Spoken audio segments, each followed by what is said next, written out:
तो आइए, कल जो प्रसंग प्रारंभ किया गया था उसी प्रसंग पर आज भी हम विचार करें। प्रसंग था जनकनंदिनी सीता की खोज। जनकनंदिनी सीता की खोज की गाथा इतिहास की दृष्टि से त्रेता युग की गाथा, पर जैसा कि आपके सामने पिछले दिनों ये बात कई बार दोहराई चुकी है कि ये बात कई बार आपके सामने रखी जा चुकी है कि भाई अन्य इतिहासों की अपेक्षा जो रामचरितमानस का इतिहास है उसकी सबसे बड़ी विलक्षणता यह है कि और इतिहास जहां पुराने पड़ जाते हैं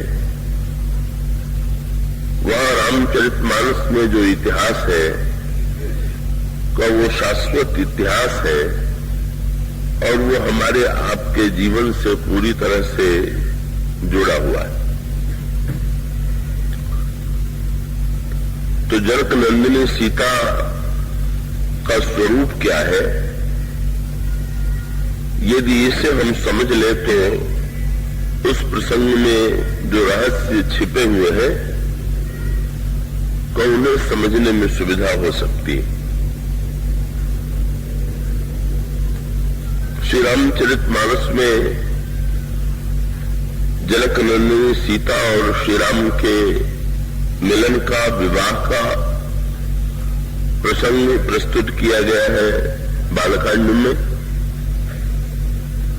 और फिर उसके पश्चात आरण्य कांड में उनके वियोग, उनकी दूरी और उनके अपहरण की गाथा का वर्णन किया गया है, और फिर अंत में पुनः जनकनंदिनी सीता और भगवान श्री राम का मिलन होता है।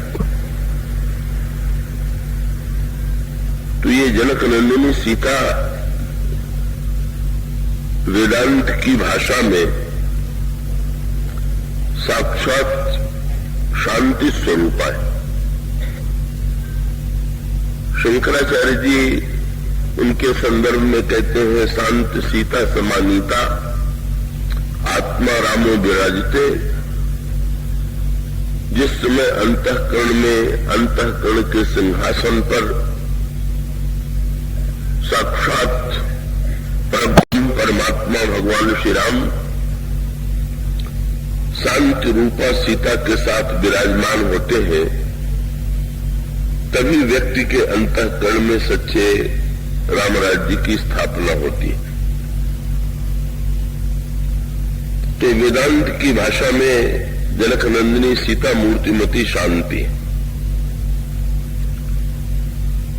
और यदि कोई व्यक्ति शांति जीवन में पाना चाहता है तो उससे श्री रामचरितमानस से इसे हृदयंगम करना होगा कि शांति कैसे मिलती है और शांति जीवन में कैसे खो जाती है। दोनों बातें,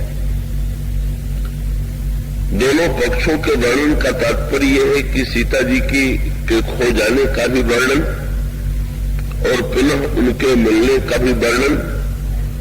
इसका अभिप्राय यह है कि जीवन में शांति को पा लेने की प्रक्रिया और किस भूल के कारण, किस कमी के कारण जीवन में शांति दूर चली जाती है, इसकी प्रक्रिया, इस रूप में भी आप उस प्रसंग को हृदयंगम कर सकते हैं। तो दूसरी दृष्टि से यदि विचार करके देखें, ये तो ज्ञान की भाषा है, तो उसको गोस्वामी जी ने और भी गंभीर रूप में प्रस्तुत किया है। मुझे थोड़ा संकोच लगता है बहुत अधिक गंभीर कथा कहने में, क्योंकि यहाँ भक्त और भावुक अधिक है।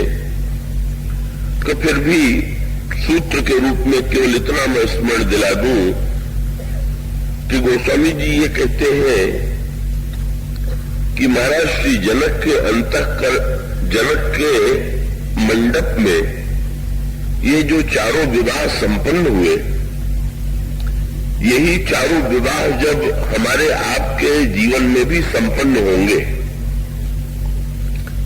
तो जैसे विवाह के बाद जनकपुर वासियों को परमानंद की अनुभूति हुई, उसी आनंद की अनुभूति हमें और आपको भी हो सकती है।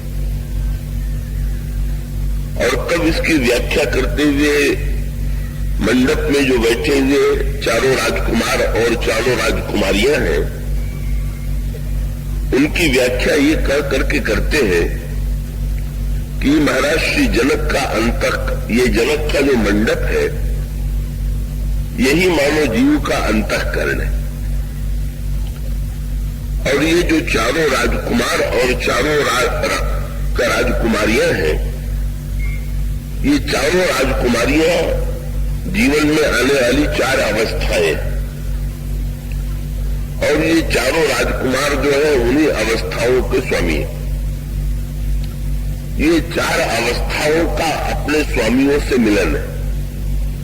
आपने जरूर रामायण में पाठ किया होगा तो पंक्ति पढ़ी होगी, भले ही उसकी ओर उतना गहराई से ध्यान न गया हो। गोस्वामी जी कहते हैं, सुंदरी सुंदर बरन सब एक मंडप राजही, जनु जीव उर चारु अवस्था विभुन सहित विराजी। तो ये चारों अवस्थाओं में, इन अवस्थाओं के नाम से आप भली भांति परिचित होंगे। जागृत अवस्था,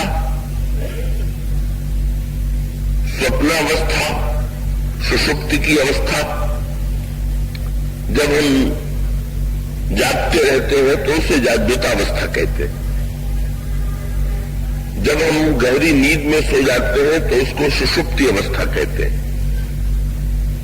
जब नींद में हमें स्वप्न दिखाई देता है तो वो स्वप्नावस्था है।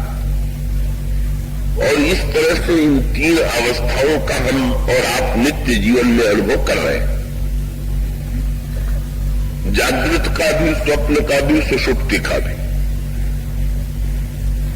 लेकिन हमारे शास्त्रों की ये मान्यता है, और रामचरितमानस में भी यही संकेत किया गया कि एक चौथी अवस्था और है। और इस चौथी अवस्था को जब तक व्यक्ति पा नहीं लेगा, कई चौथी अवस्था के द्वारा ही ईश्वर की प्राप्ति होती है, ईश्वर का साक्षात्कार होता है। ये योग का विषय। और ये जो चौथी अवस्था है उनका नाम बताया गया तुरीयावस्था। समाधि काल में योगी समाधि के पश्चात जिस तुरीयावस्था में पहुंचता है, उस तुरीयावस्था में साक्षात ईश्वर का उसे साक्षात्कार होता है। तो सीता जी है मूर्तिमती तुरीयावस्था, जनक है महान योगी, और महाराज श्री जनक के जीवन में योग की पराकाष्ठा यही है कि योग की चरम उपलब्धि में वे तुरीया रूप सीता को पा लेते हैं। और तुरीया रूपा श्री सीता जी को पाने के बाद, तुरीया रूपा को सीता को पाने का फल ये है कि अंत में व्यक्ति समाधि के द्वारा, तुरीयावस्था के द्वारा भगवान को पाले। यही वस्तुतः सीता और श्री राम का विवाह, ये योग और वेदांत की भाषा। तो योग और वेदांत की भाषा की दृष्टि से यहाँ पर सांकेतिक अर्थों में एक बात बड़े महत्व की है, समझने योग्य है कि रावण के चरित्र में और महाराज श्री जनक के चरित्र का अंतर यही दिखाई देता। रावण के लिए भी रामचरितमानस में कहा गया, रावण भी एक बड़ा योगी है और जनक भी बड़े योगी। लेकिन रावण के साथ एक शब्द और जोड़ दिया गया और वो जोड़ दिया गया कि रावण कुयोगी। कि जिस समय रावण की सभा में अंगद का पैर उठाने में कोई समर्थ नहीं होता, उस समय रावण की सभा के व्यक्तियों के लिए, रावण के लिए गोस्वामी जी उपमा देते हैं, पुरुष कुयोगी जिम उरगारी, मोह बिटप नहीं सके उखारी। तो योगी और कुयोगी का तात्पर्य यह है कि रावण जनक नंदिनी सीता को ले गया और सीता जी के माध्यम से अगर उसके मन में भगवान राम की प्राप्ति हो जाती, भगवान की भक्ति हो जाती, तो अच्छा योगी होता। लेकिन सीता जी को प्राप्त करने के बाद भी उसने केवल जीवन में चमत्कार ही पाए। योग के दोनों फल हैं। योग के द्वारा या तो व्यक्ति भगवान को पावेगा, या योग के द्वारा व्यक्ति जो है चमत्कारिक सिद्धियां पालेगा। तो योग के द्वारा जो चमत्कारिक सिद्धियां हैं, वो तो रावण के जीवन में दिखाई देती। और वो जो सिद्धि है उसका संकेत रामचरितमानस में किया गया है कि ऐसा लगता है कि रावण जनक नंदिनी सीता का ध्यान करते करते अमर हो गया, पर यह भ्रम था। अंत में रावण की मृत्यु होती है। तो इसका अभिप्राय यह है कि योग में मन की शक्तियों का जो नियमन किया जाता है, मन की शक्तियों का जो संयमन किया जाता है, का वो संसार में चमत्कारों के या अपनी पूजा कराने के लिए नहीं है, वो तो भगवान की प्राप्ति के लिए। तो ऐसी परिस्थिति में सच्चे अर्थों में महाराज श्री जनक के जीवन में योग का सदुपयोग है और रावण के जीवन में योग की शक्ति का दुरुपयोग है। का इसका अभिप्राय यह है कि रावण के अंतःकरण में जो वृत्ति है वो आपने वो कथा सुनी होगी। तो योगी जो होता है उसका मन अत्यंत एकाग्र होता है और जिस वस्तु का चिंतन करता है उसमें पूरी तरह से तदाकार हो जाता। तो ये जो रावण के चरित्र में ये वर्णन आता है कि रावण चाहे जिस समय जो वेश बना लेता था, रावण चाहे तो साधु अपने को बना ले, और उससे भी आगे बढ़कर के वर्णन आया कि रावण का अपने अनगिनत रूप बना करके चाहे जिस रूप में अपने को परिणित कर सकता। तो इसका मूल तात्पर्य यह है कि रावण का मन इतना एकाग्र था कि बिना एकाग्रता के व्यक्ति ये कला व्यक्ति के जीवन में नहीं आ सकती। लेकिन रावण एकाग्रता के उस पक्ष से बड़ा डरता है। उसका व्यंग्यात्मक चित्र आता है कि जब कुंभकर्ण को रावण ने जगाया तो कुंभकर्ण ने पहले तो रावण को बहुत फटकारा कि तुमने बड़ी भूल की सीता जी का हरण करके। लेकिन बाद में रावण से ये कहा कि यदि तुमने इतना अनर्थ कर ही लिया था कि साधु का वेश बना करके सीता जी का तुमने हरण कर लिया, तो तुम एक अनर्थ और कर लेते। क्या? तो तुम तो बड़े चमत्कारी हो, श्री राम का रूप बना लेते और राम का रूप बना करके सीता जी के सामने चले जाते, उनको भ्रम हो जाता और इस तरह से तुम सीता जी को धोखा देने में समर्थ हो जाते। रावण ने जो इसका उत्तर दिया उसमें रावण की मनोवृत्ति का बड़ा सुंदर दर्शन है। और वो रावण की मनोवृत्ति नहीं, बहुत से व्यक्तियों की मनोवृत्ति है। रावण ने ये कहा कि क्या तुम समझते हो कि ये बात मुझे नहीं सूझी, मेरी बुद्धि पर तुम्हें संदेह है? तुमसे पहले मैंने ये बात सोची, यदि मुझसे पहले आपने सोचा तो क्या आपको क्या सफलता नहीं मिली? क्या सीता जी ने आपको पहचान लिया? तो रावण ने कहा कि क्या बतावें, राम का रूप बनाने के लिए जब मैं एकांत में बैठा और एकांत में एकाग्र मन से राम के रूप का ध्यान करने लगा, तो मेरा मन इतना शुद्ध हो गया, इतना निर्मल होने लगा कि उसमें पाप की वृत्ति ही मिटने लगी। और तो मैं डर गया कि ये ध्यान कुछ और देर करूंगा तो साधु हो जाऊंगा, कहीं तो बहुत बुरा। उसको साधुता से बड़ा डर लगता है।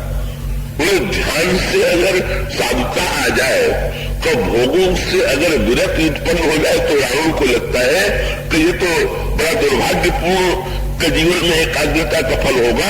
इसलिए रावण ने कहा मैंने तुरंत राम का ध्यान छोड़ दिया। तो इसका अभिप्राय यह है कि ऐसे भी व्यक्ति होते हैं कि जिनमें एकाग्रता और मन की बड़ी तीव्र विलक्षण शक्तियां हैं, पर अपने मन की शक्तियों का दुरुपयोग केवल वो भोगों में करना चाहते हैं, साधुता में और भगवान की प्राप्ति में नहीं करना चाहते। तो योग की भाषा में इसको मैं अधिक विस्तार नहीं दूंगा कि योग की दृष्टि से जनक नंदिनी सीता का तात्पर्य है तुरीय रूपा सीता को पाकर के उनके माध्यम से श्री राम को पा लेना। और अगर दूसरी भाषा में देखें जिस दृष्टि से का मुख्य रूप से उनको असुर देखते हैं, तो दूसरी दृष्टि से असुरों की दृष्टि में जनक नंदिनी सीता का एक परिचय है। ज्ञान योग की दृष्टि से तो सीता जी जो है वो मूर्तिमती तुरीयावस्था है या शांति, और भक्ति योग की दृष्टि से सीता जी का परिचय देते हुए कहा गया सीता जी जो है वो मूर्तिमती साक्षात भक्ति। लखन राम सीता सहित राजित पर्ण कुटीर भगत ज्ञान वैराग्य जन सोहत धरे शरीर। तो भक्त कहते हैं कि सीता जी, ज्ञानी कहते हैं सीता जी शांति है, तुरीयावस्था है, योगी कहते हैं सीता जी तुरीयावस्था है, पर भक्त तो कहते हैं कि सीता जी मूर्तिमती भक्त है। और ये पक्ष भी रामायण में बड़े मधुर रूप में प्रस्तुत किया गया, सीता जी मूर्तिमती भक्त है। पर ये जो दोनों लंका के भाई बहन हैं, दोनों का बड़ा विचित्र दर्शन है, रावण और शूर्पणखा। क्या रावण श्री राम को पाना चाहती है और तो शूर्पणखा श्री राम को पाना चाहती है, और रावण के अंतःकरण में सीता जी को पाने की इच्छा। तो यूं विचार करके देखें कि ये मैंने जैसा कहा कि ये इच्छा तो कोई बुरी इच्छा नहीं। श्री राम को पाने की इच्छा तो संसार में सर्वोच्च इच्छा है, ईश्वर को पाने की इच्छा तो जीवन की सर्वोच्च उपलब्धि है। और यदि श्री राम को जीवन में शूर्पणखा पाना चाहती है तो उसमें उसका अपराध क्या? और यदि रावण सीता जी को पाना चाहता है तो सीता जी भी जीवन की चरम उपलब्धि है, उसमें उसकी भूल क्या? तो दोनों में आपको एक बड़ा सुंदर सूत्र मिलेगा दोनों के चरित्र में। क्या? शूर्पणखा का जीवन दर्शन ये है कि राम को तो पाना है पर सीता जी को मिटा करके, और रावण का जीवन दर्शन यह है कि सीता जी को पाना है पर राम को मिटा करके।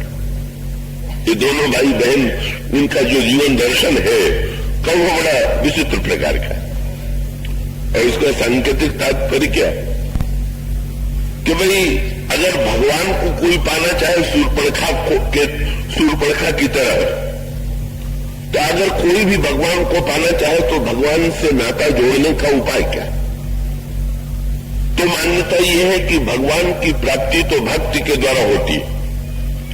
का भगवान श्री राघवेंद्र यही घोषित करते हैं कि जिस समय भक्तिमती शबरी के आश्रम में भगवान राम गए और शबरी जी ने भगवान श्री राम से ये कहा कि महाराज का मैं तो एक नीच जाति की नारी हूं, अधम ते अधम अधम अति नारी प्रत्युन्मह मैं मति मंद आधारी।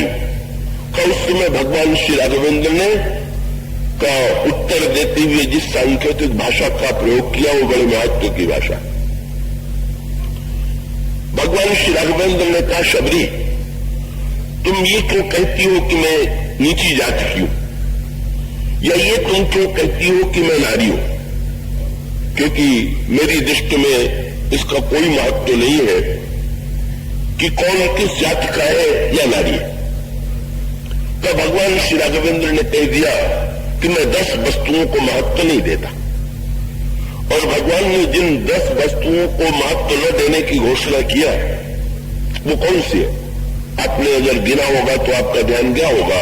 भगवान कहते जाति, पाति, कुल, धर्म, बड़ाई, धन, बल, परिजन, गुण, चतुराई।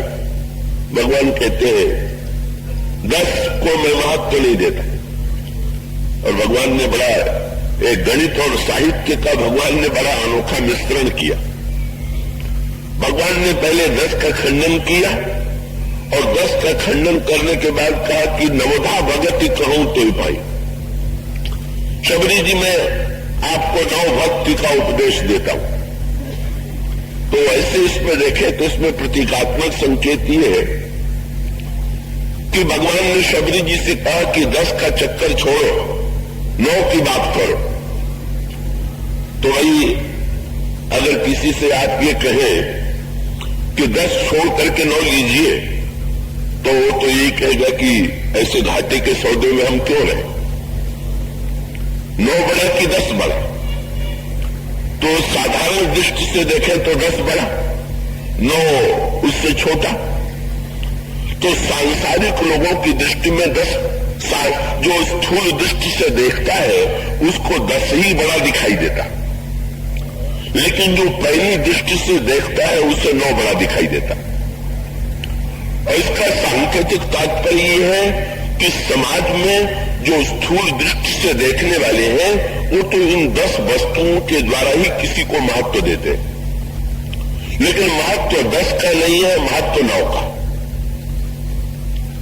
इसमें सांकेतिक तात्पर्य भाई 9 बड़ा कि 10, तो लगता है कि 9 से 10 आगे है। पर अगर आप गणित शास्त्र की दृष्टि से विचार करके देखिए, किसी विद्यार्थी से कह दिया जाए कि एक अंक की सबसे बड़ी संख्या लिखो तो 9 लिख देगा। कह दिया जाए 2 अंकों की सबसे बड़ी संख्या लिखो तो 2 9 लिख देगा। चाहे जितनी बड़े अंकों की संख्या कही जाए वो बार बार 9 ही लिखेगा, क्योंकि अंक तो सबसे बड़ा 9 ही है। ये 10 कौन है? पहले बात यह है कि अंक है सबसे बड़ा 9 और सबसे छोटा अंक 2 था, 1 और 0। तो 9 के बड़प्पन को देख करके 1 और 0 को ईर्ष्या हो गई। बोले चलो इसको हराने के लिए हम दोनों मिल जाए और इससे आगे बढ़ जाए। और तब 1 को जो 0 के द्वारा बड़प्पन मिला उसी का नाम 10। 9 का बड़प्पन अपना बड़प्पन है, न मिटने वाला बड़प्पन, और 1 को मिला हुआ बड़प्पन 0 के द्वारा मिला हुआ बड़प्पन। भगवान श्री राघवेंद्र का तात्पर्य यह है कि जिन वस्तुओं के द्वारा समाज में सम्मान व्यक्ति पा रहा है वो 0 के द्वारा मिला हुआ बड़प्पन है, जो वस्तुतः तात्विक नहीं। और 9 के द्वारा जो मिलने वाला बड़प्पन है का वही बड़प्पन परिपूर्ण है। भगवान राम का मानो व्यंग्यात्मक संकेत ये था कि अगर 10 का ही महत्व होता तो लंका वाला तो 10 ही वाला है, तो वो मेरी दृष्टि में बड़े महत्व का होता, क्योंकि जाति पाति सब दृष्टि से बड़ा ही बड़ा है। पुलस्तरी का नाती है, वेदों का विद्वान है, का बड़ी पूजा, वो बड़ा पूजा पाठ करता है, बड़ा धन भी उसके पास है, बड़ी बुद्धिमत्ता भी उसके पास है, उसके तो 10-10 सिर है, लेकिन 10 सिर नहीं, 10 सिर वाला तो मेरा विरोधी है। कोई कह सकता है कि भाई 10 का अंक तो महाराज दशरथ में भी तो 10 है, केवल दशमुख में ही तो 10 नहीं है, दशरथ में भी 10 है, तो 10 का महत्व है कि नहीं? तो इसका उत्तर यही है कि महाराज श्री दशरथ में सब कुछ था, लेकिन जीवन में अपूर्णता तब तक नहीं मिटी जब तक रामनवमी नहीं आई। जो दशरथ भी पूर्ण हुए वो 9 में पहुंच करके हुए, ये इसका अभिप्राय। उनको जीवन में सब कुछ प्राप्त होने के पश्चात भी अभाव की अनुभूति हुई। उनको ऐसा लगा कि अरे जब तक भक्त के द्वारा ये नवमी जो है यही 9वां भक्त की प्रतीक। तो भगवान श्री राघवेंद्र से शबरी जी ने पूछा कि प्रभु आपसे नाता जोड़ने के लिए यदि जाति पाति आदि का महत्व नहीं है तो महत्व किसका है? तो भगवान राम ने कहा एक ही वस्तु का महत्व है, और वो क्या है? भगवान ने कहा रघुपति सुनु भामिनी बाता, मानव एक भगत करना था। भगवान राम के दो संकेत। बोले 10 को अगर महत्व में देता तो रावण को सम्मान देता, और अगर मुझसे नाता जोड़ने के लिए और कोई गुण होता अपेक्षित तो शूर्पणखा तो मुझसे नाते जोड़ने आई थी, पर मैंने उससे नाते को स्वीकार नहीं किया, क्योंकि मुझसे नाता जोड़ने के लिए एक ही वस्तु होनी चाहिए, तो वही वस्तु शूर्पणखा के जीवन में नहीं थी। और वो वस्तु क्या है? तो भगवान श्री अरविंद कहते हैं कहा रघुपति सुन भामिनी बाता, मानो एक भगत करना था, बस एकमात्र मैं भक्ति का नाता मानता हूं। तो शूर्पणखा की विडंबना क्या? लंका से आई हुई है। अब दोनों के अंतर पर आप विचार करें। जनक नंदिनी का जन्म हुआ विदेह नगर में, प्राकट्य हुआ विदेह नगर में, और शूर्पणखा का जन्म हुआ लंका नगर में। ये लंका जो है वो देह का प्रतीक है, देहवाद, घोर अहंकार, दुर्विचार। देह नगर में जन्म लेने वाली शूर्पणखा विदेह नंदिनी सीता को अपना शत्रु समझती है, और वो देह की दृष्टि से ही अगर श्री राम की सुंदरता पर वो आकृष्ट है तो उसका आकर्षण भी देहजन्य है, तत्वजन्य नहीं। तब वो श्री राम की सुंदरता को जब देखती है तो गोस्वामी जी कहते हैं कि वो आकृष्ट हो जाती है। तब गोस्वामी जी का संकेत क्या कि भाई श्री राम की सुंदरता को देख करके तो गोस्वामी जी ने जनकपुरवासिनी स्त्रियों के भी आकर्षण का वर्णन किया है। जनकपुरवासी जो महिलाएं हैं वे भी तो श्री राम की सुंदरता को देख करके मुग्ध हो जाती है। और जब श्री राम वन में चित्रकूट की ओर जा रहे थे तो उनकी सुंदरता को देख करके ग्रामवासिनी स्त्रियां भी मोहित हो जाती। अगर उन्हीं श्री राम की सुंदरता को देख करके शूर्पणखा भी मोहित हो गई तो इसमें मूलतः अंतर क्या? जनकपुरवासिनी स्त्रियों के प्रेम की इतनी सराहना की जाती है, इतने उनके रस के गीत गाए जाते हैं, उनके श्रृंगार के इतने गीत आज भी भक्तों के द्वारा गाए जाते हैं। ग्रामवासिनी स्त्रियों के प्रेम की चर्चा आज भी भक्तों के द्वारा और कवियों के द्वारा बार बार की जाती। तो फिर शूर्पणखा में और इनमें अंतर कहां? और वो सांकेतिक अंतर यही, जनकपुरवासिनी स्त्रियां भी श्री राम को पाना चाहती, ग्रामवासिनी स्त्रियां भी श्री राम को पाना चाहती। सांकेतिक अर्थों में राम को पाने का अर्थ है ईश्वर को पाना।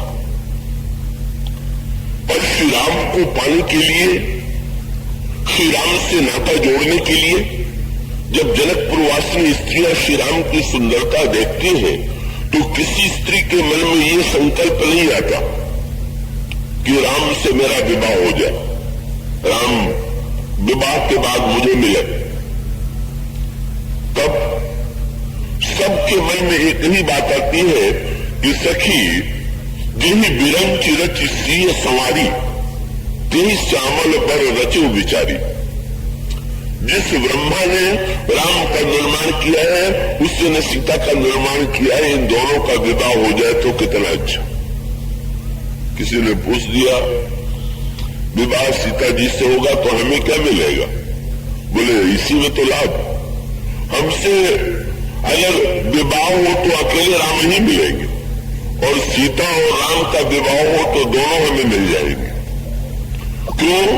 बोले सीता के नाते राम हमारे हो जाएंगे कि नहीं? और सीता के नाते वो बड़ी मधुर कल्पना करती हैं। बोले नहीं नहीं, राम कभी नहीं आवेंगे जनकपुर में, आवेंगे तो केवल एक ही कारण से आवेंगे। किस कारण से आवेंगे? तो वो नागरी जो जनकपुर वासिनी भावमयी स्त्रियां हैं वो कहती हैं कबहू कहिए आवन यही नाते, एक ही नाते से आ सकते हैं। उसका अभिप्राय है कि ईश्वर को यदि हम बुलाना चाहें तो ईश्वर किस नाते से आवेगा, कौन सा नाता है जो ईश्वर को अपनी ओर आकृष्ट करता। बड़ी चतुर है। बोले बस हम लोगों का सौभाग्य है कि हम लोगों का नाता सीता जी से, और सीता जी का नाता यदि राम से जुड़ गया तो बात बन गई। और इसका अभिप्राय है भगवान को निमंत्रण यदि देना है तो भक्ति देवी को बुला लेने की आवश्यकता है। भक्ति के नाते से भगवान का नाता जोड़ना बड़ा सरल है, और वो तो बड़ी दूर तक भावमयी कल्पना करती है। किसी ने सखी ने संदेह किया कि एक उल्टा भी तो परिणाम हो सकता। तुम तो कह रही हो कि सीता जी और श्री राम का विवाह हो जाएगा तो दोनों मिलेंगे, दोनों कहां मिलेंगे? अरे जो सीता जी मिली हुई है उनको भी राम लेके चले जाएंगे तो दोनों से वंचित हो जाएंगे। तो सखी ने कहा कि न, भक्ति में ये जो दूरी है, समय यदि मेरे पास होता तो मैं इसको और उसके रूपों को आपके सामने रखता। तो भक्त शास्त्र की मान्यता ये है कि ये जो वियोग है, दूरी जो है वो दो प्रकार की है। एक दूरी तो विरोधजन्य है और दूसरी दूरी जो है रस की उत्पत्ति के लिए, व्याकुलता उत्पन्न करने के लिए। तो वो कहती हैं कि ये तो बड़ी अच्छी बात है कि जिस समय जनक नंदिनी सीता को राम लेके चले जाएंगे तो इसका परिणाम होगा कि हम लोगों के अंतःकरण में उनको फिर से देखने की, फिर से उनको पाने की उत्कट आकांक्षा, व्यग्रता, व्याकुलता उत्पन्न होगी। और उसका अभिप्राय क्या है कि भक्ति और भगवान को पाने की व्याकुलता, और भक्ति और भगवान को पाने की व्याकुलता का परिणाम क्या होगा? तो सखी विनोद बड़ी भाषा में कहती है, बोले चिंता मत करो, 12 ही बार स्नेह बस जनक बुलाऊ बिसिए। महाराज श्री जनक जो है, क्या सीता जी को विदा कर देने के बाद फिर नहीं बुलावेंगे? अरे नहीं, वो तो एक बार बुलावेंगे, और जब सीता को बुलावेंगे तो उसका परिणाम क्या होगा? बोले लेन आई है बंधु दो कोटि काम कमनीय। तो सीता जी को देने जितनी बार सीता आएंगी उतनी बार सीता जी को लेने के लिए राम और लक्ष्मण को आना पड़ेगा। ये बड़ी दार्शनिक और भावनात्मक भाषा का सम्मिश्रण है। जनक है बहुत बड़े वेदांती, और बाद में जब सीता जी के पिता बन गए तो इसका अभिप्राय क्या?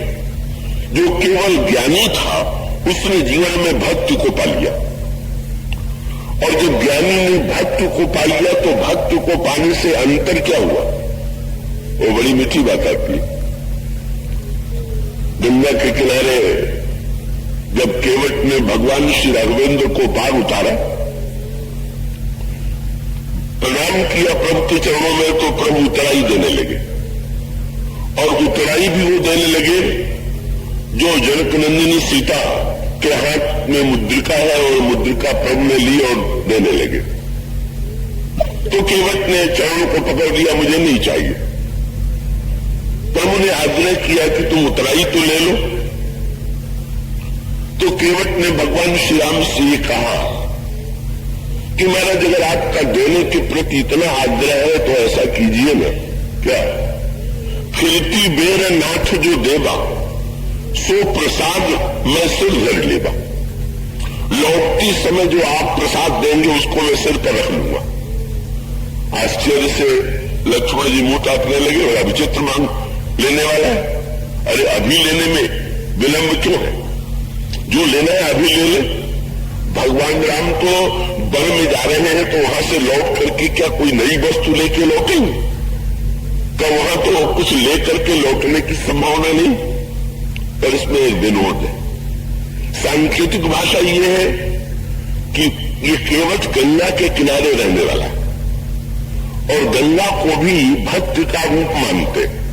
राम भक्ति जब सुरसर ढारा, तो ये केवट कौन है? जो भक्ति का पक्षपाती, भक्त के किनारे खड़े रह करके, और बड़ा अनोखा दृश्य है क्या, तो आज भगवान श्री राम केवट से कहते हैं कि मुझे पार उतार दो, तो केवट मुस्कुरा करके पार तो उतार देता है। पर जब केवट ये कहता है कि जो आप लौटते समय देंगे मैं उसे लूं, तो केवट का अभिप्राय है कि महाराज पार उतारने वाले तो आप भी हैं और मैं भी हूं, पर दोनों में एक अंतर है। क्या बोले, आपके लिए कहा जाता है कि जिसको आप पार उतारते हैं वो आवागमन से मुक्त हो जाता है, फिर मुक्त हो गया मैंने आवागमन से मुक्त हो गया। पर मेरे पार उतारने की विशेषता यह है कि महाराज मैं चाहता हूं कि आवागमन दोनों ही बना रहे, आप जाइए और फिर आइए, ये आना जाना बंद नहीं होना चाहिए। ये ज्ञान वाली बात किसी ऋषि मुनि को अगर आप ये दीजिए आवागमन की मुक्ति वाली बात तो कोई बात नहीं है, पर यहाँ तो आनंद यही। केवट ने जब कहा लौटते समय तो इसका अभिप्राय लौटते समय भी आइए, और भगवान ने केवट की भावना का निर्वाह किया। जब रामराज्य हुआ तो केवट भी आया, और फिर भगवान राम ने एक दिन केवट को विदा किया। तब कृपालु लिए बोले निषादा, देहु भूषण बसन प्रसादा। भगवान ने कपड़े पहनाए, आभूषण पहनाए, केवट को विदा किया, और विदा करते समय कान में बड़ी मीठी बात कह दी। बोले, तुम प्रिय मोहि भरत जिम भ्राता, तुम तो मुझे भारत के समान प्यारे हो। केवट ने देखा तो महाराज फिर विदा क्यों कर रहे हैं, जब आप इतना प्रेम करते हैं तो विदा क्यों कर रहे हैं। तो भगवान ने तुरंत उलट करके कह दिया, तुम अपने मोहि भरत जिम भ्राता, अरे सदा रहो पुरावत जाता। हम लोगों का दोनों का नाता तो आने जाने का नाता है। चलो भाई, कभी मैं तुम्हारे घाट पहुंच गया, कभी तुम मेरे नजर में पहुंच गए, ये हमारे और तुम्हारे बीच में आने जाने का जो चक्र बना रहे, यही भक्ति का रस। भक्ति में मुक्ति नहीं, भक्ति में तो आवागमन। बोले महाराज जनक के पास अगर कन्या न होती तो कन्या को के विवाह के पश्चात पिता के मन में कन्या को बुलाने की बार बार इच्छा आती, तो आवागमन भी किसका हो। जनकपुरवासिनी स्त्रियां कल्पना करती हैं,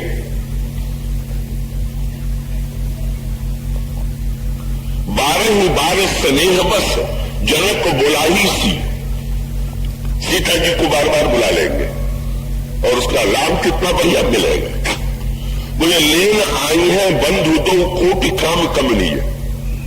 उसने कहा कि तब दोनों भाई लेने आवेंगे। किसी सखी ने तो पूछ सकती है कि ये तो आवश्यक नहीं कि सीता जी को लेने के लिए दोनों भाई आवे, कोई और भी तो परिवार से परिवार का सदस्य लेने के लिए आ सकता है, तो तुम ये कैसे कह सकती हो कि ये दोनों ही आवेंगे। तो सखी ने कहा कि अरे, जब विवाह के पहले बिना निमंत्रण के दोनों लेने आ गए, तो फिर विवाह के बाद कैसे नहीं आवेंगे, जरूर दोनों को आना पड़ेगा। और उसका सांकेतिक अभिप्राय क्या, भगवान राम है अखंड ज्ञान और लक्ष्मण है मूर्तिमान वैराग्य। लखन राम सीता सहित राजत पर्ण कुटीर, भगत ज्ञान वैराग्य जन सोत धर शरीर। जनकपुरवासी स्त्रियां बड़ी चतुर है।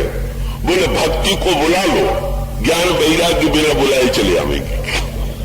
तो भक्ति अगर जीवन में आ गई तो फिर चिंता मत कीजिए, ज्ञान वैराग्य इतने जुड़े हुए हैं, इतना स्नेह और इतना अपनत्व है भक्ति से कि ऐसा हो ही नहीं सकता है कि भक्ति देवी का शुभागमन हो और उनको लेने के लिए ज्ञान वैराग्य का जीवन में शुभागमन हो।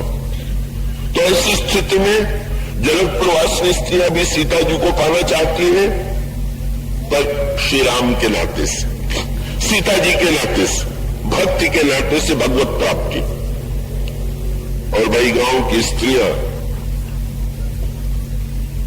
का वो गांव की स्त्रियां तो जनकपुरवासिनी स्त्रियों से भी आगे निकल गई।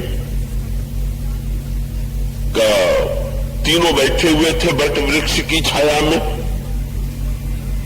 और तब जनकपुर वासिनी स्त्रियों के मन में निकट पहुंचने की इच्छा उत्पन्न हुई। पर किसके निकट गए? न श्री राम के पास, न श्री लक्ष्मण जी के पास, जहां श्री सीता जी हैं उनके पास। भक्ति देवी के चरणों में जाकर के बैठ गई और प्रणाम करके पूछती है, ये आपके कौन? बड़ी अनोखी बात है। आपके कौन है क्या ये पता नहीं है क्या?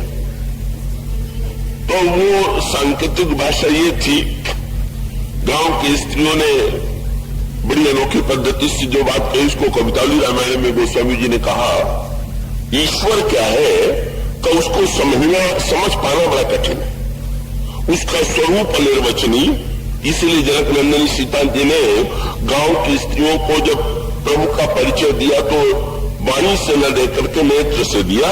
ये वाणी से न देने का अभिप्राय यह है कि ये संबंध और ये परिचय जो है वो वाणी का विषय न होकर के ये तो केवल संकेत का विषय है, क्योंकि वाणी में अर्थ की सीमा है और संकेत में अर्थ लेने वाला व्यक्ति क्या अर्थ लेता है का वो उसकी अपनी अपनी बुद्धिमत्ता पर निर्भर है। इसलिए वाणी की अपेक्षा ईश्वर के संदर्भ में संकेत का अधिक महत्व है।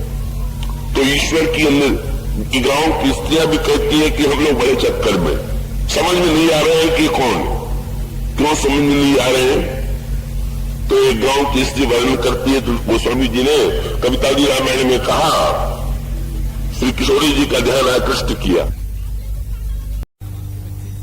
तुम तो हमारो मन में हो, देखते हैं आपकी और मन हो जाता है हमारा हरण, तो हमारे साथ तो बात जुड़ गई। हमारा मन यदि हरण हो जाता है तो मुझे पूछना पड़ेगा। आपकी ओर देखते हैं तो पूछत ग्राम बधू शेषो, यह सामरो सो सखी रावणों को भक्ति के नाते उसका सांकेतिक भक्ति है तो वे ग्राम वासिनी स्त्रियां ईश्वर को जानना चाहती है, पाना चाहती है, और उसके लिए वे सांकेतिक भाषा में भक्ति रूपा सीता जी का आश्रय लेती है। और जनक नंदिनी सीता उनकी भावनाओं से प्रसन्न होकर के अपनी दृष्टि की भंगिमा से, अपनी दृष्टि के संकेत से ग्रामवासिनी स्त्रियों को बता देती है और वो ग्रामवासिनी स्त्रियां धन्य हो जाती है। भई मुदित सब ग्राम बधूटी रंकन राय राशि जनोलूटी। तो जनकपुर वासिनी स्त्रियों ने पाया तो सीता जी के सहारे राम को पाया। ग्रामवासिनी स्त्रियों ने अगर उनके स्वरूप और संबंध का परिचय प्राप्त किया तो उन्होंने भक्ति रूपा सीता के माध्यम से प्राप्त किया। पर ये देह नगर से आने वाली जो शूर्पणखा, इसके बुद्धि विडंबना ये है कि जब ये भगवान राम को पाने के लिए आती है तो अपने शरीर को सुंदर बनाती है, सीता जी की ओर दृष्टि उठा करके भी नहीं देखती, श्री राम के सामने खड़ी हो जाती है और श्री राम से विवाह का प्रस्ताव करती है, श्री राम की सुंदरता की प्रशंसा करती है। लेकिन प्रशंसा करने के साथ साथ एक बात उसने स्पष्ट कर दिया, उसको ये लगा कि मैं श्री राम से जब विवाह का प्रस्ताव कर रही हूं, उसको पूरा विश्वास था कि ये तो विवाह कर ही नहीं। पर बाद में शायद कभी ये न कहने लगे कि तुम मेरे पास आई थी, तुम्हें गरज थी, तो मैं आज ही से उनको सावधान कर दूं। शूर्पणखा ने कहा, मम अनुरूप पुरुष जग नहीं, देखे खोज लोक क्यों पानी। मैंने तीनों लोक में देख लिया, मेरे योग्य पुरुष कोई नहीं। पूछा जा सकता है कि तो क्या श्री राम को मान लिया कि हमारे योग्य है? शूर्पणखा ने कहा, ताते अब लगी रहे कुमारी, मन माना कछु तुम्हें न्यारी। तुम्हें देख के कुछ मन मान गया, तुम भी मेरी बराबरी के नहीं हो, इस भ्रम में न रहना। कहो मेरी सुंदरता की बराबरी तो तुम कर नहीं सकते हो, पर अब कोई नहीं है तो मैं तुम्हें स्वीकार कर लेती। तुम्हें भक्त का रस क्या है कि भगवान को पूरा मन दे देना, और वासना का मन जो है वो कुछ ही मानता है। वासना में पूर्ण समर्पण की वृत्ति तो कभी आ ही नहीं सकती, और उसका विस्तार यही होता है कि अंत तो गत्वा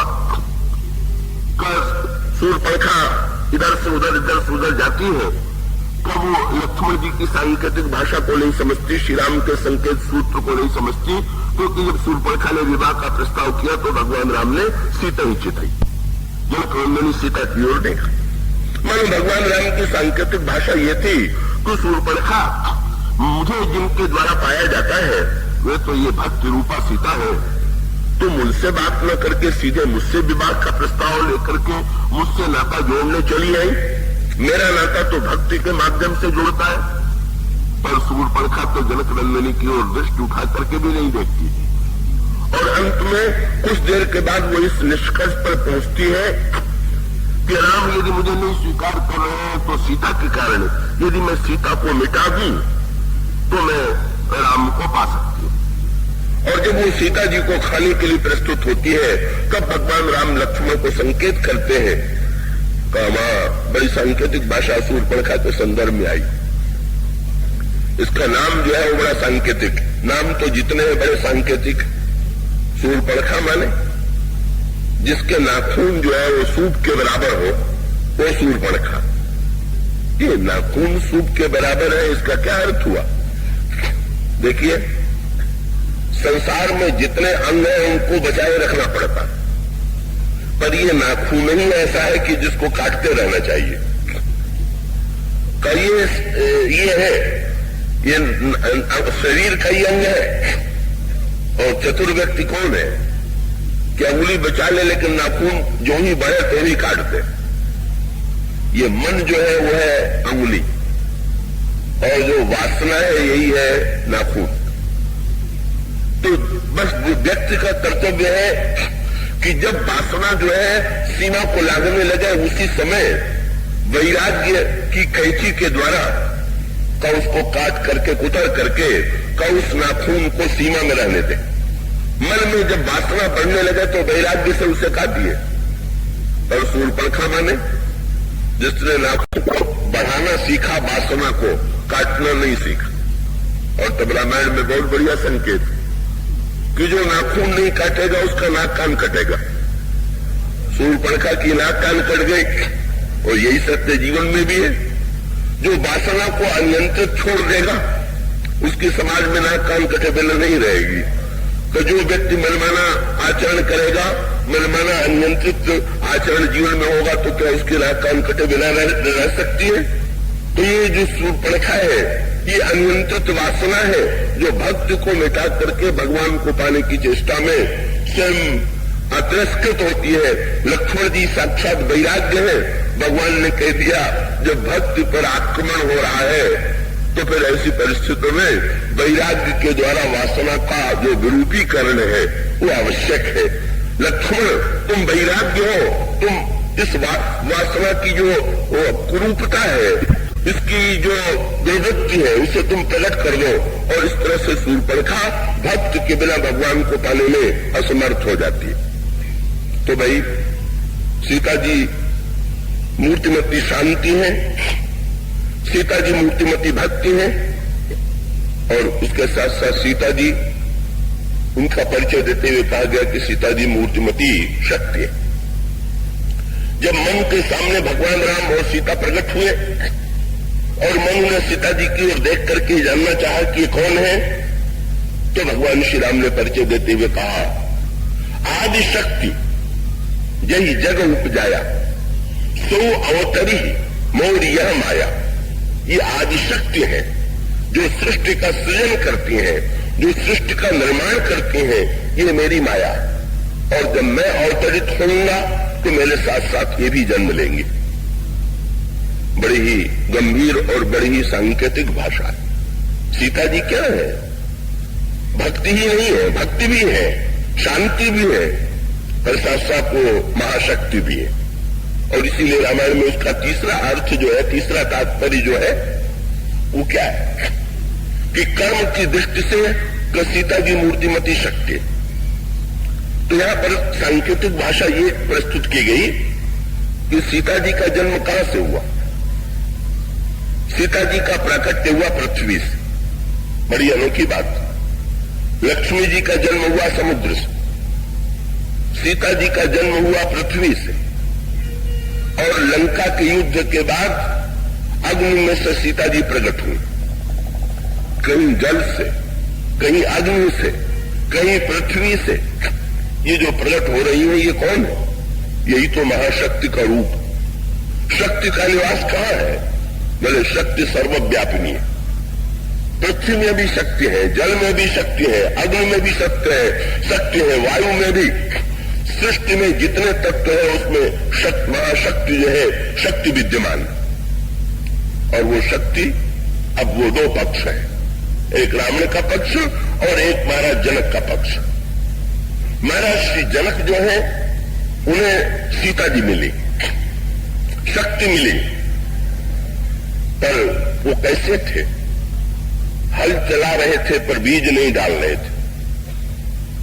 बड़ी सांकेतिक भाषा। हल चलाने के साथ साथ किसान बीज डालता, और हल चलाने के बाद जब बीज डालता है तो जो बीज डालता है कब वो बदले में वही बीज जो है अंकुरित होता है और उसको मिलता है। लेकिन दो तरह से आप पृथ्वी से पानी की प्रक्रिया को देखते हैं। एक तो पृथ्वी में जो डालिए वो मिले, और दूसरी प्रक्रिया है कि पृथ्वी में जो है उसे खोजिए और वो मिले। तो ये दोनों प्रक्रिया, अन्न उपजाने की प्रक्रिया, बीज डाल करके उपजाने की प्रक्रिया है, और हीरे वीरे की खान जिससे आप लोग बहुत निकट से परिचित हैं, हीरा या कोयला या चांदी या सोना, ये बीज डाल के नहीं पाया जाता, ये पृथ्वी में जो भीतर छिपा हुआ है वो पाया जाता। तो इसका दो तात्पर्य कि या तो पृथ्वी से आप जो चाहते हैं वो लीजिए, और या पृथ्वी से कह दीजिए जो तुम्हारे पास है वो दीजिए। और जनक तो उससे भी आगे। महाराज जनक की दृष्टि क्या है? जनक है निष्काम कर्मयोगी। जितने संसार के व्यक्ति हम और आप हैं, सब के सब हल चला रहे हैं। कर्म करना ही हल चलाना है, और उस कर्म के साथ साथ हम और आप जो है कामना का बीज जो है वो डालते जा रहे हैं।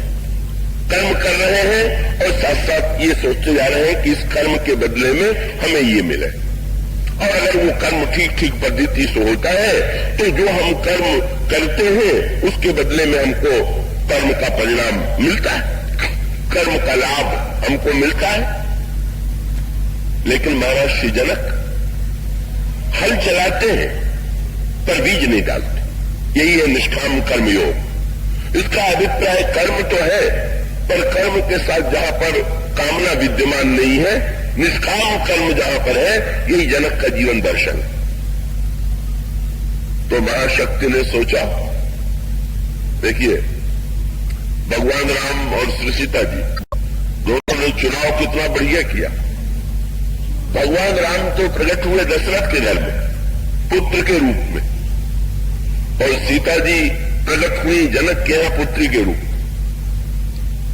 कब भगवान श्री राम प्रकट हुए कौशल्या जी के गर्भ के माध्यम से, पर जनक नंदिनी सीता सुनैना के गर्भ से प्रकट न होकर के पृथ्वी से प्रकट होती है। तो अंतर सांकेतिक भाषा क्या? भाई व्यक्ति को सकाम होना चाहिए कि निष्काम होना चाहिए? ये बात भाषण में बार बार बड़ी सरलता से कही जा सकती है कि व्यक्ति को निष्काम होना चाहिए, पर ये एक आगे का सत्य है। व्यक्ति को पहले सकामता का भी सही मार्ग सोच लेना चाहिए। पहले कई बार लोग मुझसे कहते हैं हम भरत जी कैसे बने? मैं कहता हूं भाई सुग्रीव जी बन लीजिए पहले, फिर भरत जी बन जाइएगा। आज सीधे आप जब चाहेंगे बिल्कुल वही, तो सुग्रीव के मन में भी यही चक्कर आ गया। जब भगवान राम ने कहा मैं बाली को एक ही बाण से मारूंगा, तो भगवान श्री राघवेंद्र से ये कहने लगे कि महाराज अब तो मेरा विचार बदल गया। क्या बदल गया? बोले अब तो बस ऐसी कृपा कीजिए, अब प्रभु कृपा करो ये भांति सबका जी भजन करो दिन रात। सब कुछ छोड़ करके अब आपका भजन करना चाहते हैं और कुछ नहीं करना चाहते। तो भाई बात तो निष्कामता की थी, भगवान को तुरंत कहना चाहिए था बिल्कुल ठीक बिल्कुल ठीक। पर भगवान ने कहा, मुस्कुरा करके कहा, बोले जो कुछ कहो सत्य सब सोई। मित्र तुमने बात तो बहुत पते की कही है, पर व्यंग्य है कि भाई बात तो ऊंची कर रहे हो, पर इतनी ऊंची बात कर रहे हो, सचमुच वो जीवन में स्थिति आई क्या? निष्कामता वो तो एक अंतिम कक्षा है। पहले सकामता व्यक्ति के जीवन में सकामता आनी चाहिए, अच्छी सकामता। पहले हम अच्छे सकाम तो बने, फिर बाद में अच्छे सकाम बनने के बाद निष्काम बने। तो भगवान ने धीरे धीरे सुग्रीव को आगे बढ़ाया। सांकेतिक भाषा आपने देखी, सुग्रीव मान गए। यद्यपि सुग्रीव थोड़ा सा स्वांग करने लगे, कहने लगे महाराज मेरे मन में तो बाली से लड़ने और मारने की कोई बात नहीं है, पर आप प्रतिज्ञा कर चुके हैं अपने सत्य की रक्षा के लिए, अगर आप चाहते हो तो कोई बात नहीं है। मैंने भगवान पर ही एहसान लाद दिया। तो भगवान ने मुस्कुरा करके कहा ठीक है। और उसके बाद भगवान श्री राघवेंद्र ने कहा कि अब एक काम तुम करो। क्या? तुम जा करके जरा गर्जना करके बाली से लड़ो। तो सुग्रीव मुंह ताकने लगे, बोले प्रभु बाली को मारेगा कौन? कहो तो मैं मारूंगा। तो महाराज लड़ेगा कौन? बोले लड़ोगे तुम और मारूंगा मैं। यही भगवान का ये कामना का दर्शन है। भगवान कहते हैं इतना पाठ सीख लो। इसका अभिप्राय क्या है कि भगवान सब कुछ करेंगे कि जीव सब कुछ करेगा? भगवान कहते हैं जीव से लड़ो तो तुम, पर फल देना हमारे हाथ में है, इस बात को मत बोलो। अगर लड़ोगे नहीं तो निष्क्रिय और तमोगुणी और निकम्मे हो जाओगे। समझोगे कि जो कुछ करना है वो भगवान ही कर ले, हमें कुछ नहीं करना। और ये मान लोगे कि जो कुछ है मैं ही कर डालूंगा, तो फिर अभिमान आ जाएगा भगवान को भूल कर। इन दोनों का सामंजस्य देकर के भगवान सुग्रीव का एक अलग प्रकार का निर्माण करते हैं, संकेत किए। तो वही सकामता और निष्कामता जीवन के दोनों पक्ष। तो मैं तो ये कहना चाहता हूं कि महाराज श्री दशरथ सकामता के आदर्श है। सबसे अगर सुंदर कोई सकामता सीखना चाहे तो दशरथ जी से सीख ले। और निष्कामता के सबसे ऊंचे आदर्श जो है वो जनक के, महाराज जनक। सकामता कितनी बढ़िया। भगवान आके खड़े हो गए। दशरथ जी जब मनु थे, भगवान कहने लगे मांगो बर जो भाव मन महादानी अनुमान।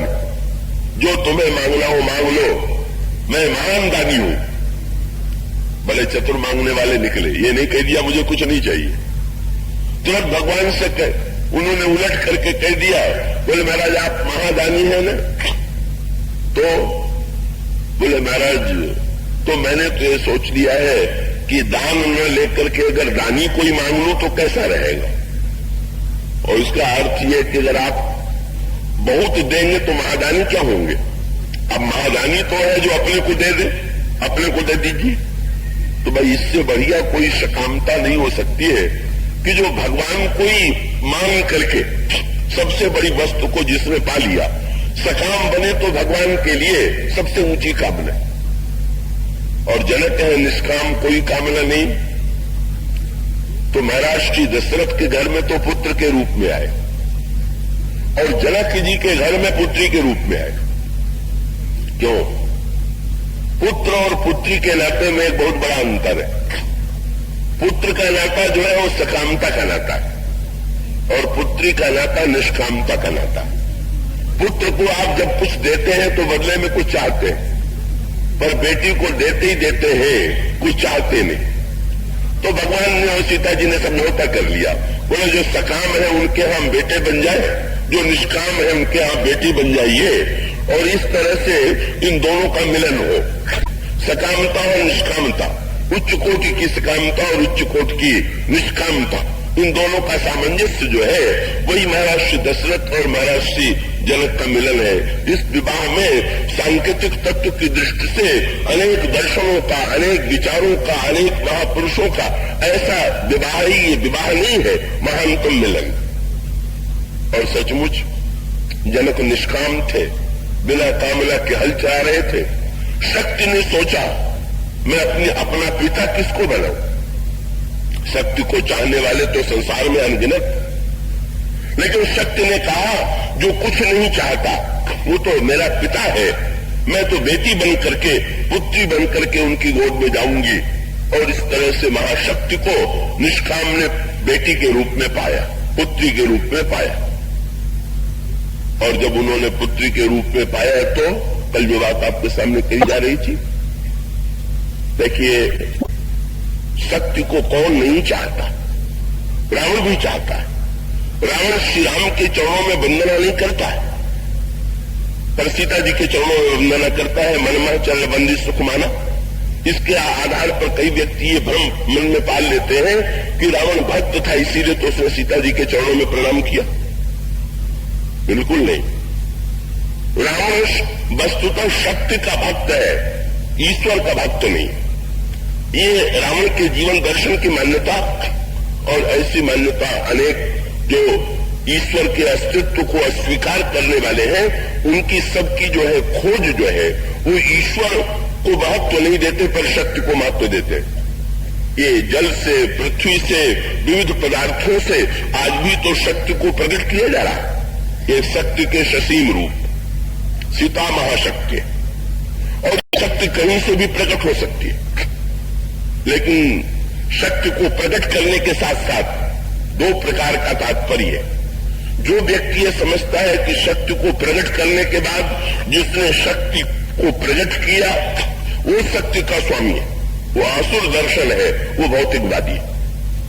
और जो ये मानता है कि नहीं, शक्ति तो शक्तिमान की है और वो शक्ति का अर्पण शक्तिमान के प्रति किया जाना चाहिए, ये आध्यात्मिक दर्शन है।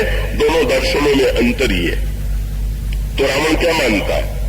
आपने देखा रावण शुद्ध का आध्यात्म का विरोधी जो भौतिकवादी दर्शन है, रावण इसका मूर्तिमान रूप।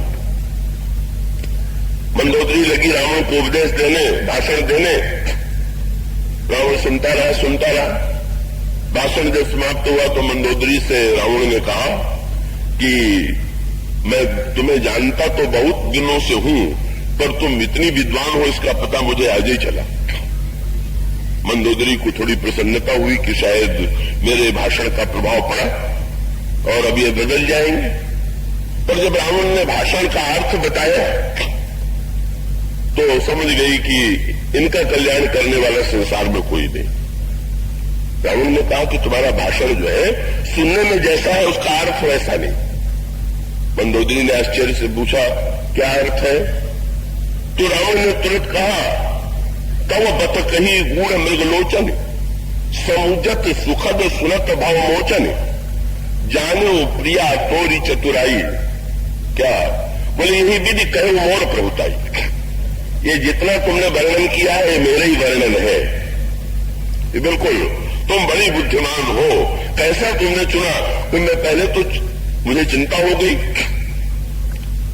कि तुम मेरे शत्रु की प्रशंसा कर रही हो, पर अब मैं समझ गया कि ये तुम मेरे शत्रु राम की नहीं, ये मेरा ही नाम राम है और मेरी ही तुम प्रशंसा कर रही हो। स्त्री अपने पति का नाम नहीं लेती तो मुझे तुम्हें रावण नाम लेने में संकोच हुआ, तो तुमने मेरा नाम राम रख दिया और राम के रूप में। और वस्तुतः मंदोदरी तुमने बिल्कुल ठीक कहा, श्री राम तो मैं ही हूं। क्यों? बोले जो सीता जिनके पास है वही राम, और सीता इस समय मेरे पास है इसलिए राम मैं हूं। तुम्हारा बिल्कुल मैंने अर्थ समझ लिया। तो मंदोदरी ने सिर पीट लिया कि इतना पंडित श्रोता अगर मिल जाए ऐसा विचित्र अर्थ लगाने वाला, उसने समझ लिया कि मंदोदरी मनमण अस थयऊ यही कालबस मत भ्रम भय। पर इसमें भौतिकवादी दर्शन ये है कि रावण नहीं मानता कि सीता जी के स्वामी राम, रावण ये मानता है कि सीता पर जो अधिकार कर ले वो राम। और उसका अभिप्राय ये है ईश्वर के अस्तित्व को अस्वीकार करने वाला कहता है मैं शक्ति का स्वामी हूं, और कौन होता है? ईश्वर। हम शक्ति को प्रकट करेंगे और शक्ति को अपनी इच्छा के अनुकूल चलाने की और पाने की चेष्टा करेंगे। लेकिन अध्यात्मवादी दर्शन माने महाराज जनक जो है महान अध्यात्मवादी विज्ञान के पंडित, और वो घोषणा कर चुके हैं कि नहीं ये महाशक्ति मेरी पुत्री है और मैं इनका समर्पण करूंगा, पर समर्पण करूंगा शक्तिमान के प्रति। और शक्तिमान की परीक्षा ये है कि जो इस शंकर जी के धनुष को उठा करके उठावे, चढ़ावे और तोड़ दे, वही जनक नंदिनी सीता, हमारी पुत्री सीता को पाने का अधिकारी है। ये बड़े निगूढ़तम प्रसंग है। इसका अभिप्राय ये है, उठाना पड़ेगा, माने धनुष का भार जो हल्का कर सके। बड़ी सांकेतिक भाषा। सत्य का स्वामी कौन है, ये आगे चल करके वर्णन आता है। जिस समय जनक जी के बंदी ने घोषणा किया, सारी सभा में हलचल मच गई। सारे जो है राजा आए हुए थे, उनमें कई प्रकार के लोग थे। कुछ राजा तो शांति से, जो ही उन्होंने श्री राम और सीता जी को देखा, चुप बैठ गए। और राजाओं ने आश्चर्य से देखा, आए थे सीता जी को पाने के लिए, चुप कैसे बैठ गए। तो जो भले थे उन्होंने तुरंत बहुत बढ़िया बात कही, अरे बोले जितना पाने आए थे उससे अधिक पा लिया, अब क्या चेष्टा करें। क्या बोले, आए थे केवल सीता जी को और पा लिया, सीता जी और राम दोनों को, माता और पिता दोनों का दर्शन हो गया, अब हमें पाना शेष नहीं। असक्ता ही भले भूप अनुरागे। और इसका अभिप्राय यह है कि हम शक्ति को पाने की नहीं। इसका उत्तर यही है। हमारे पुराण कहते हैं पृथ्वी हमारी मां है, लक्ष्मी हमारी मां है। कहते हैं कि भगवान विष्णु की दो पत्नी है, पृथ्वी और लक्ष्मी। इसका अभिप्राय क्या? संसार में शक्ति भी भगवान की पत्नी, लक्ष्मी भी भगवान की ही पत्नी, पृथ्वी भी भगवान की ही पत्नी। और पति और पत्नी का नाता केवल एक ही, लेकिन एक पत्नी, एक स्त्री के पुत्र अनेक हो सकते हैं। और इसका अर्थ है कि हम लक्ष्मी के स्वामी बनने की बात न सोचें, हम पृथ्वी के स्वामी बनने की धृष्टता न करें, हम सत्य के स्वामी बनने की भूल न सोचें। हम तो सोचें कि हम कैसे पुत्र बनकर, क्या बेटा मां का सब कुछ नहीं वात्सल्य पा करके, दूध पी करके क्या वो तृप्त नहीं होता, क्या शक्ति नहीं प्राप्त करता। इसी प्रकार से हम शक्ति के बेटे हैं, हम लक्ष्मी के बेटे हैं, हम पृथ्वी के बेटे हैं, और हम उनसे वात्सल्य प्राप्त करें। जो भले राजा थे उन्होंने कहा कि हमने तो पा लिया, अब कुछ पाना बाकी नहीं रह गया। लेकिन वो जो भगदड़ मची, तो भगदड़ केवल उसी युग में थोड़ी, वो आज भी भगदड़ हो ही रही है। ये धनुष यज्ञ चल ही रहा है, चलते ही रहता है ये धनुष यज्ञ। और उसका सांकेतिक अर्थ क्या है? शक्ति को पाने की होड़ जो है समाज में सर्वदा। महाराज श्री जनक के बंदी ने जो ही घोषणा किया कि जो धनुष तोड़ेगा उसे सीता जी मिलेंगी, बस कबर में फेंटा कस लिया गया। और इतने तेजी से राजा धनुष की ओर चले कि लगा कि बेचारे भार हल्का करने के लिए, अंधेरा दूर करने के लिए कितने बेचैन। कल कहा गया था धनुष अंधेरा। कभी कभी कई लोगों को देख के लगता है कि बेचारे समाज की बुराई दूर करने के लिए, अंधेरा दूर करने के लिए बड़े बेचैन। लेकिन वो बेचैनी काहे की है, ये तो समझने योग्य है। लगता तो यही है कि जो कमर में फेंटा कस करके धनुष की ओर भाग रहे हैं, अगर धनुष अंधेरा है तो अंधेरा दूर करने की ही बेचैनी तो है। कितने उतावले हो रहे हैं। लेकिन गोस्वामी जी ने व्यंग्य किया, और वो व्यंग्य क्या कि जब चलने लगे तो इतने ही नहीं कि उतावले है कमर में कस लिया, बल्कि लगे सब अपने अपने इष्ट देव को प्रार्थना करने। चलिए इष्ट देवन शरणाई, गणेश जी से प्रार्थना कर रहे हैं, कृपा कीजिए। लगता है ये आस्तिक भी है। गणेश जी की, शंकर जी की, विष्णु भगवान की स्तुति भी कर रहे हैं। लेकिन क्या इतनी स्तुति, इतनी चेष्टा करने के बाद भी धनुष का अंधेरा दूर होना तो दूर रहा, वो तो उठा ही नहीं। क्या इसका वस्तुतः क्या इनमें से एक भी सचमुच धनुष को तोड़ना चाहता था क्या? बिल्कुल नहीं। इसमें से प्रत्येक का लक्ष्य जो था वो सीता जी को पाना था। अब धनुष तो बेचारे क्या करें, लाचार है। जनक ने कह दिया है कि बिना तोड़े नहीं मिलेंगी, तो बेचारे चेष्टा करके दिखावा कर रहे हैं। इसका अभिप्राय है, मूल उद्देश्य जो है अंधेरे को दूर करना नहीं है, शक्ति को पाना। और इसलिए गोस्वामी जी ने व्यंग्य किया, गणेश जी से प्रार्थना किया पर धनुष नहीं टूटा। किसी ने अगर कोई गोस्वामी जी से पूछे तो गणेश जी की प्रार्थना करने से लाभ क्या हुआ जब धनुष नहीं टूटा? तो इसमें व्यंग ये है कि भाई क्या किया जाए। एक व्यक्ति धनुष के पास पहुंच करके जब धनुष को तोड़ने की चेष्टा करता है तो गणेश जी को मना रहा है, पर वो राजा अकेले ही थोड़ी गणेश जी का भक्त है, वहां तो हजारों गणेश के और भी भक्त है, और वो जितने बचे हुए राजा हैं वो सब गणेश जी से मना रहे हैं कि महाराज इससे न टूटने पावे। एक मना रहा है कि टूटे और एक हजार मना रहे हैं कि न टूटे। गणेश जी किसकी प्रार्थना माने?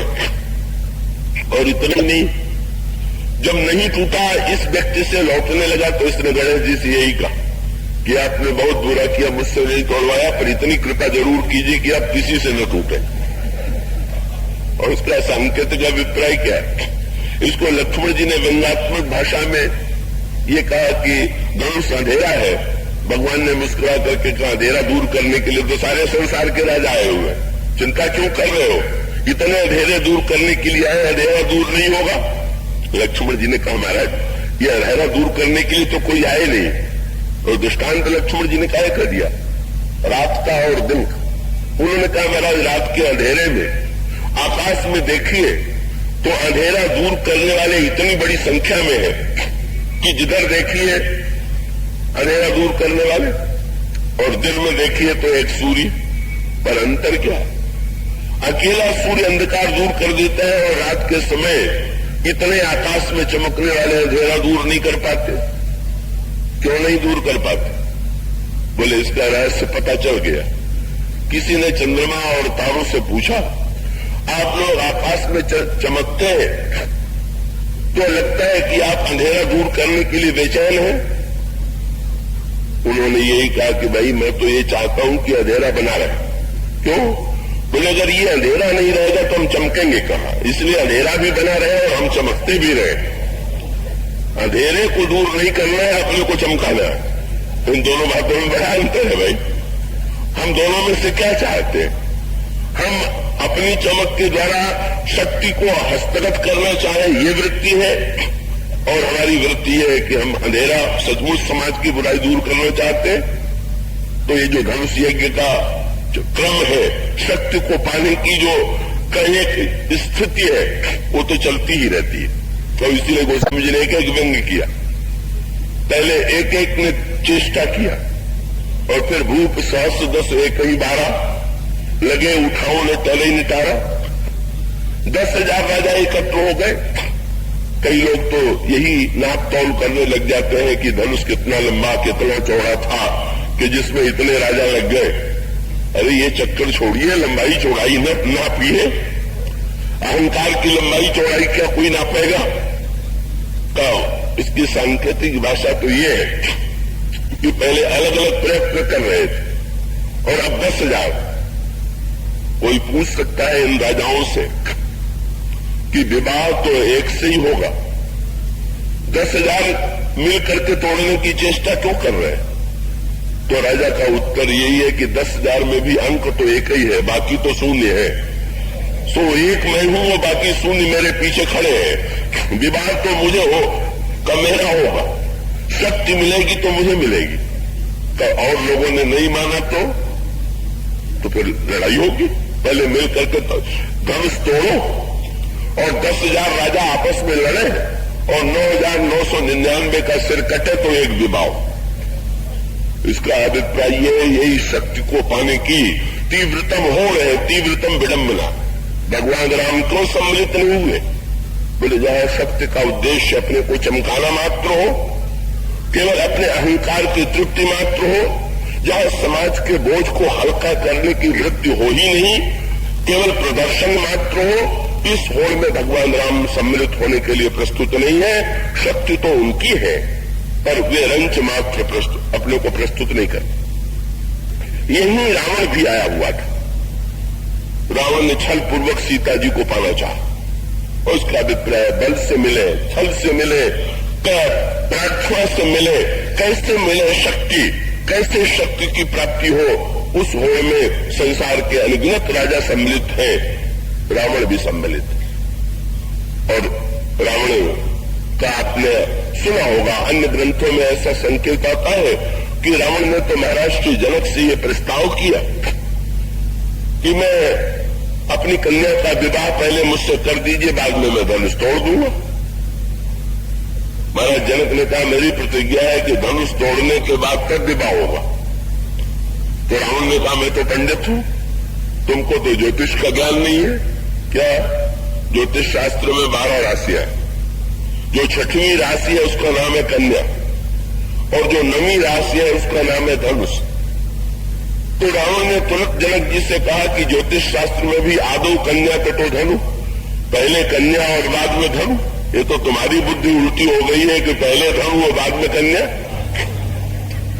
महाराज जनक ने कहा इसका अभिप्राय वाक्कला के द्वारा, चतुराई के द्वारा जनक मान ले। शूर्पणखा ने ये मंदोदरी ने रावण को फटकारा, तुम सीता जी को पाना चाहते थे, अगर जनक ने सीता जी का विवाह राम से कर दिया होता तो कोई बात नहीं थी, लेकिन उन्होंने तो प्रतिज्ञा किया था। तुमने सीता जी को उस समय तब संग्राम जीते कि नहीं, तुम गए थे वहां जाकर के सीता जी को प्राप्त कर लेते तो तुम्हारी कोई आलोचना न होती। तुमने सीता जी को जिस मार्ग से पाने की चेष्टा की वो मार्ग उचित। रावण तो बात बनाने की कला में बड़ा निपुण था, जनक से भी बात बना करके सीता जी को पाना चाहता और मंदोदरी को भी चुप कराने के लिए कह दिया। बोले जिसने कैलाश पर्वत को उठा लिया वो धनुष नहीं उठा सकता, तुम क्या सोचती हो? मंदोदरी ने कहा कि आपने उठाया क्यों नहीं? तो रावण ने कहा कि उठाना ही नहीं था, तोड़ना भी था ना। तो मैं तो गुरु भक्त शिष्य हूं, मुझे चिंता हो गई कि गुरु जी का धनुष तोड़ना ठीक नहीं रहेगा, इसीलिए मैंने शक्ति होते हुए भी नहीं तोड़ा। ये मेरी गुरु भक्ति है। वो तो रावण की कलई जो थी वो अंगद ने खोल दिया। रावण ने अंगद की सभा में जब अपना पैर रोक दिया और ये कहा जो मम चरण सकस सचतारी, फिर ही राम सीता में हारी, तो उनका तात्पर्य था गुरु जी का धनुष तोड़ने में समस्या थी, पर ये तो बंदर का चरण है, फिर से एक बार पाने की चेष्टा करो। तुम प्रयत्न बार बार कर रहे हो पर तुम्हारा मार्ग अनुचित है। तुम जिस मार्ग से सीता जी को पाया जाता है, जो पाने की वृत्ति है, का इसका अभिप्राय सीता जी को पा लिया श्री भरत ने, श्री लक्ष्मण ने, श्री हनुमान जी ने बेटे के रूप में, महाराज दशरथ ने पा लिया पुत्र वधु के रूप में, महाराज जनक ने पा लिया पुत्री के रूप में। उन्हीं सीता जी को रावण पाना चाहता है प्रिया के रूप में। अंगद कह देते हैं अगर तुम्हारी सभा में कोई व्यक्ति मेरा चरण हटा दे तो मैं सीता जी को हारता हूं। रावण असमर्थ है। वो स्वामी जी वहां पर दार्शनिक भाषा का प्रयोग करते हैं। अंगद का पैर क्या है? बोले पुरुष कुयोगी जिन उड़गारी, मोह बिटप न सकई उखाड़ी। जब तक मोह बिटप न उखड़े तब तक सीता जी की प्राप्ति नहीं होती है। ये जो कुयोगी रावण जैसे अनाचारी है न उन्हें पाने में समर्थ नहीं। सांकेतिक भाषा ये है कि शक्ति को पाने की जो होड़ है का उसमें अनगिनत व्यक्ति लगे हुए होते हैं। और कभी ऐसा भी होता है जैसा कि हुआ कि आरण्य कांड में आते आते रावण ने कुछ समय के लिए सीता जी का हरण कर लिया, ऐसा लगा, लेकिन अंत तो गत्वा जो प्रसंग की अंत में गोस्वामी जी संकेत करते हैं वो बड़े महत्व का संकेत। यदि सीता जी श्री राम से दूर हो गई, श्री राम से दूर होने के पश्चात यदि उन्हें लंका में बंदनी बनना पड़ा तो महाशक्ति ने हमें और आपको ये सिखाया कि कैसी परिस्थितियों में वो परिस्थितियां कौन सी होती हैं जहां पर भगवान राम और श्री सीता जी में दूरी उत्पन्न होती है। और एक बार दूरी उत्पन्न हो जाने के पश्चात यदि जीवन से शांत दूर चली गई हो, यदि जीवन से भक्त दूर चली गई हो, यदि महाशक्ति का हमारे जीवन में उनकी कृपा और उनके वात्सल्य का अनुभव न हो रहा हो तो हमें समझना होगा कि ये दूरी कैसे उत्पन्न हुई। और यदि ये दूरी उत्पन्न हुई है तो उस दूरी को फिर से मिटाने के लिए, फिर से भक्ति देवी को पाने के लिए, शांति और शक्ति को पाने के लिए कौन सी साधना है, कौन सी पद्धति है, इसी का वर्णन आरण्य कांड से लेकर के लंका कांड तक किया गया है। दिन तो अब कल और परसों 2 ही है, तो हम चेष्टा करेंगे कि हम लोग कम से कम कथा में तो जनक नंदिनी सीता जी के पास फिर से पहुंच जाए और उन्हें प्राप्ति का मार्ग जान ले। बोलिए श्याम।